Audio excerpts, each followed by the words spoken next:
ಜಯದೇವ ಆಸ್ಪತ್ರೆಯ ಮುಖ್ಯಸ್ಥರಾಗಿದ್ದ doctor CN Manjunath ಅವರು ನಿವೃತ್ತಿ ಆದ ಬಳಿಕ ಅವರನ್ನ ಇನ್ನೊಂದು ಜವಾಬ್ದಾರಿಯುತ ಸ್ಥಾನದಲ್ಲಿ ನೋಡಬೇಕು ಅಂತ ಒಂದು ಪ್ರಯತ್ನ ನಡೆದಿದೆ. ಕಿಮ್ಸ್ ಆಸ್ಪತ್ರೆಯ ನೂತನ ಸಾರಥಿ ಆಗೋದಕ್ಕೆ ಮಂಜುನಾಥ್ ಅವರಿಗೆ ಮನವೊಲಿಸುವ ಪ್ರಯತ್ನ ನಡೀತಿದೆ. ಒಪ್ಕೊಳ್ತಾರ ಅವರು ಗೊತ್ತಿಲ್ಲ.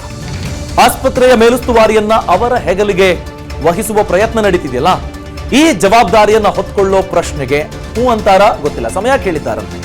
ಕಿಮ್ಸ್ ಸಾರಥಿ ನೀವಾಗಬೇಕು ಅಂತ ಒಕ್ಕಲಿಗ ಸಂಘ ಒತ್ತಡವನ್ನ ಈಗ ತರ್ತಾ ಇರುವುದು. ಡಾಕ್ಟರ್ ಮಂಜುನಾಥ್ ಅವರಿಗೆ ಮನವಿಯನ್ನು ಈಗಾಗಲೇ ಮಾಡಿದ್ದಾರೆ. ಅವರು ಸನ್ಮಾನ ಮಾಡೋದಕ್ಕೆ ಕರೆಸಿದ್ರು, ಆ ಸಂದರ್ಭ ಮನವಿ ಮಾಡಿಕೊಂಡಿದ್ದಾರೆ. ಡಾಕ್ಟರ್ ಸಿಎನ್ ಮಂಜುನಾಥ್ ಅವರು ಈ ಬಗ್ಗೆ ಸಕಾರಾತ್ಮಕವಾಗಿ ಸ್ಪಂದಿಸಿದ್ದಾರೆ ಅಂತ ಗೊತ್ತಾಗ್ತದೆ. ನೋಡೋಣ. 35 ನಿರ್ದೇಶಕರಿದ್ದಾರೆ ಈ ಸಂಘದಲ್ಲಿ. ಅವರ ನಿರ್ಧಾರದಿಂದ ಬಿಲ್ ಪಾಸ್ ಆಗಿದೆ. ಈ ಜವಾಬ್ದಾರಿಯನ್ನು ಹೊತ್ಕೊಳ್ಳೋ ವಿಚಾರವಾಗಿ ಅವರು ಯೋಚನೆ ಮಾಡ್ತೀನಿ ಅಂತ ಹೇಳಿದ್ದಾರಂತೆ. ನಾನು ಬೇಕಾದ್ರೆ ಸಲಹೆಗಾರನಾಗಿ ಇರ್ತೀನಿ, ಆದರೆ ಫುಲ್ ಟೈಮ್ ಜವಾಬ್ದಾರಿ ಹೊತ್ಕೊಳ್ಳೋಕೆ ಸಾಧ್ಯನಾ, ಹೊತ್ಕೊಳ್ಬೇಕಾ ಗೊತ್ತಿಲ್ಲ, ಟೈಮ್ ಕೊಡಿ ಅಂದಿದ್ದಾರಂತೆ. ಇನ್ನು ಅವರು ಪೊಲಿಟಿಕಲ್ ಎಂಟ್ರಿ ಕೂಡ ಪಡ್ಕೊಳ್ತಾರೆ ಅನ್ನೋದ್ರ ಬಗ್ಗೆ ಚರ್ಚೆ ಆಗ್ತಿದೆ. ನಾನು ಇನ್ನೂ ಆ ಬಗ್ಗೆ ಡಿಸೈಡ್ ಮಾಡಿಲ್ಲ ಅಂತಲೂ ಬೇರೆ ವೇದಿಕೆಯಲ್ಲಿ ಅವರು ಮಾತಾಡಿದ್ದಾರೆ. ಸೊ ಯಾವ ಹಾದಿಯನ್ನ ಅವರು ಚೂಸ್ ಮಾಡ್ತಾರೆ ಪ್ರಶ್ನೆ ಕಾಡ್ತಿದೆ. ಎಲ್ಲ ಹಲವಾರು ಸಂಘ ಸಂಸ್ಥೆಗಳು ನನಗೆ ಸನ್ಮಾನ ಮಾಡ್ತಾ ಇದ್ದಾರೆ. ಸೊ ಇವತ್ತು ರಾಜ್ಯ ಒಕ್ಕಲಿಗರ ಸಂಘದಿಂದ ಸನ್ಮಾನ ಆಗಿದೆ.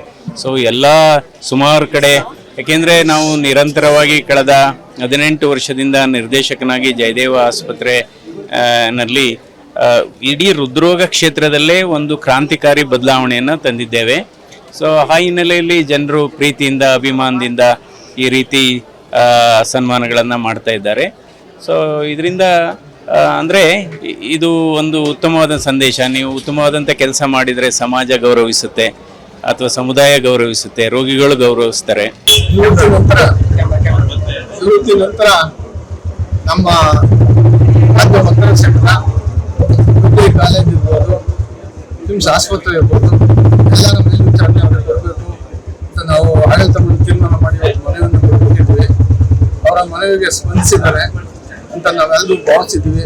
ಯಾಕಂದರೆ ಕೇಂದ್ರ ಭಾಗದಲ್ಲಿರ್ತಕ್ಕಂಥ ನಮ್ಮ ರಾಜ್ಯ ಒಕ್ಕಲಿಗರ ಸಂಘದ ಆಸ್ಪತ್ರೆ ಸಾಕಷ್ಟು ರೋಗಿಗಳು ಬರೋದ್ರಿಂದ ಅವರು ಜಯದೇವ ಹೃದ್ರೋಗ ಆಸ್ಪತ್ರೆಯಲ್ಲಿ ಯಾವ ರೀತಿ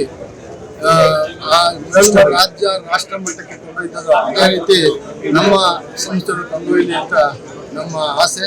ಅದರಿಂದ ನಮ್ಮ ಮನವಿಯನ್ನು ನಾವು ಸ್ವೀಕರಿಸ್ತಾರೆ ಅಂತ ನಾವು ನಂಬಿದ್ದೀವಿ. ನಿಮ್ಮ ಎಲ್ಲ ನಿರ್ದೇಶಕರು ಕೂಡ 35 ಜನ ನಿರ್ದೇಶಕರು ಒಮ್ಮತ. ಅನುಕ್ಷಣದ ಸುದ್ದಿಗಳಿಗಾಗಿ ವಿಸ್ತಾರ ನ್ಯೂಸ್ ಯೂಟ್ಯೂಬ್ ಚಾನೆಲ್ ಸಬ್ಸ್ಕ್ರೈಬ್ ಮಾಡಿ. ಹೊಸ ಸುದ್ದಿಗಳ ನೋಟಿಫಿಕೇಶನ್ಗಾಗಿ ಬೆಲ್ ಐಕಾನ್ ಕ್ಲಿಕ್ ಮಾಡಿ. ಲೇಟೆಸ್ಟ್ ಅಪ್ಡೇಟ್ಸ್ಗಾಗಿ www.vistaranews.com ವೆಬ್ಸೈಟ್ಗೆ ವಿಸಿಟ್ ಮಾಡಿ. ಅಂಗೈಯಲ್ಲೇ ಜಗತ್ತಿನ ಸುದ್ದಿ ತಿಳಿಯಲು ವಿಸ್ತಾರ ನ್ಯೂಸ್ ಕನ್ನಡ ಆಪ್ ಡೌನ್ಲೋಡ್ ಮಾಡಿ.